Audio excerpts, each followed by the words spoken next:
ভাই ভাই কি হইছে আপনি নাস্তা খেতে যান না কেন? নাস্তা খেতে যাও ভাই একটু ভেজাল আছে। আমি আপনারা কবে যাবেন আপনি সেটা আমার বলেন। হিসাবে গন্ডগোল হয়ে গেছে। হ্যাঁ? মানে আমার হিসাবে গন্ডগোল হয়ে গেছে। কিসে?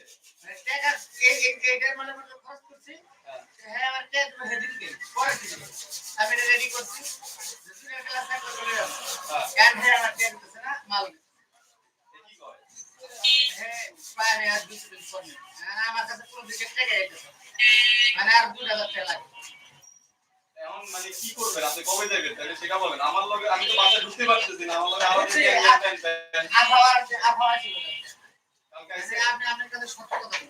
মানে না বুঝছি টাকার না ঠিক পেছনে আছে সুস্থতা বুঝতে ভালো লাগছে টাকা লেগে গেল মানে তাহলে ক্লাস তো মনে করেন অর্ডার দেওয়া আছে।